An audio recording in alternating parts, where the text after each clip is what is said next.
we've all been enjoying all of Europe and the world, coming to America to experience us for real and not having some news source lie or only tell bad things. Now, I've been watching Brits come to America, Australians go to China. I love it when cultures clash or mix, or like the look on an Asian person's face when they realize that the white person can speak Mandarin fluently. Just that whole culture shock, but in the best way possible. Love that stuff. Like I said, I've been watching Brits come to America and try every single kind of food before it's now like a thing on the internet. But what still gets me repeatedly, repeatedly, is like they all have the same reaction. It's not too varied. It's the same hit to the gut every time, but it's like they've come to America and they've discovered sex. They eat brisket. They have all the emotions of someone who suddenly discovered that there's this ethereal feeling of happiness and joy, and they're having their own moment, and they have their own faces, but it's brisket, it's ribs, short rib, long rib, every kind of rib, pork, beef, chicken, turkey, sausage, whatever you stick to a smoker, pops out the other end. They put it in their mouths, and they have found ecstasy. It's like, you know there's other emotions, right? I mean, I was aware of smoke stuff growing up, but we did more traditional barbecue. When I say traditional, I'm talking like ignorant white people. You stick stuff on a grill, you add some sauce to it, you call it barbecue. Or you stew a pork butt or any other large slab of meat. You cook it till it's so soft that you can shred it. You add a sauce to it. That's what in the north we generally do for barbecue. Smokies, anything in smoke ring is very much just a southern cultural thing. That's why you only find it like in the Carolinas, Missouri, Florida, Texas. That's where it all kind of started. And there are microcosms of each one as far as flavor goes, but generally, the only people making smoke rings live south of the Mason Dixon border. Not New England, not out west, really. If not, they stole it from down here. Seriously. But still, it's still, I wouldn't say it shocks me, but it's like, they take one bite, and then they like don't take another one right away. It's like they're so mesmerized by the experience. It's like, if you liked it, why didn't you eat more of it? Or the one where like the little kid gets a bite or something, their eyes get big, and then they just demolish it. It's like that makes more sense to me. It's like you bite it and then you like leave it alone. Like, okay, at least if they try other things on the board, kind of makes sense. But is it more performative? Like I agree, Texas barbecue is glorious, but at the same time, it's like, are they hamming it up just for us? It's like we will figure it out. I know we're considered dumb Americans, but how dumb do you think we are? We also have the O face over here, but ours is usually related to sex, where it's like supposed to happen.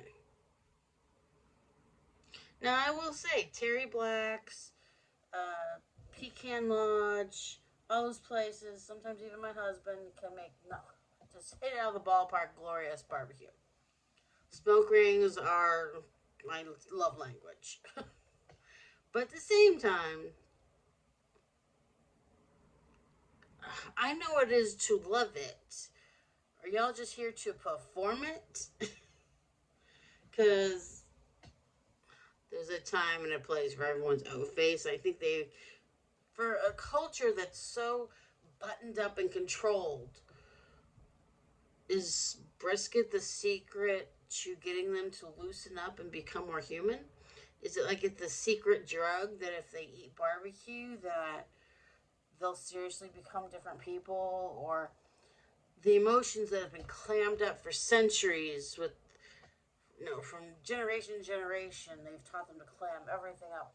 All of a sudden, they're now let free, and oh my days, that's my favorite one. They always say, "Oh my God, this is so wonderful. It's brisket."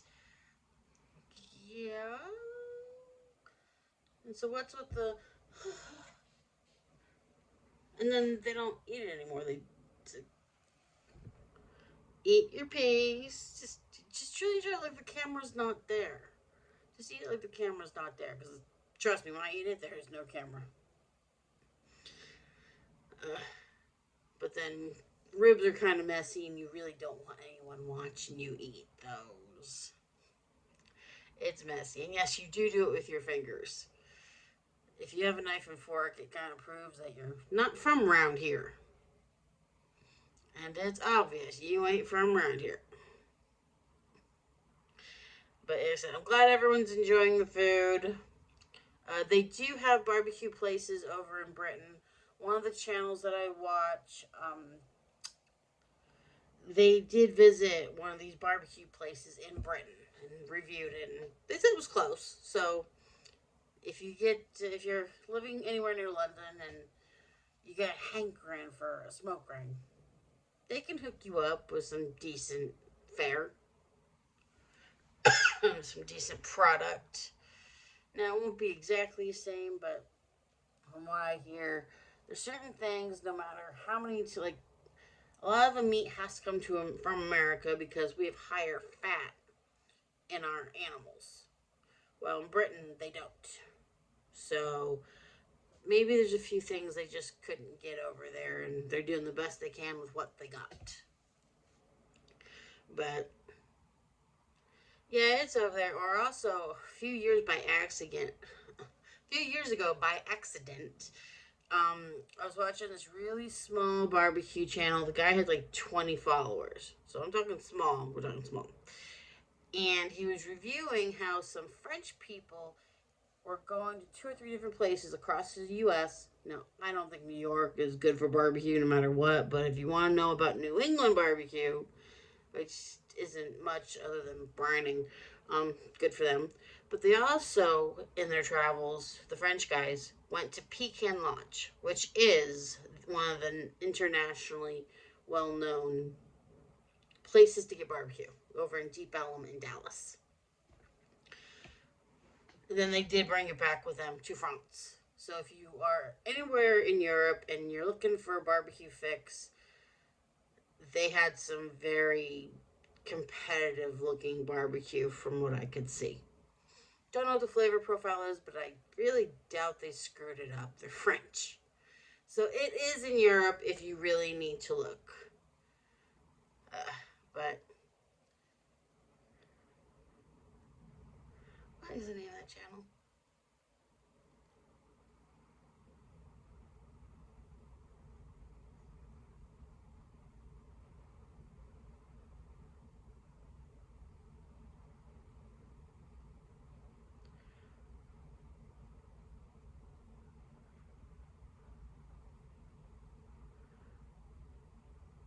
But yes, I am still deeply questioning the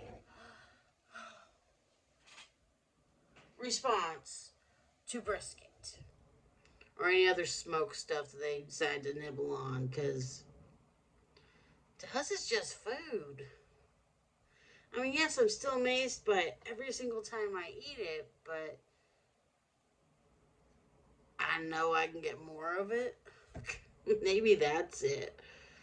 Or maybe I just have a better control on certain emotions I share with the general public. If you like or disagree, leave comments below.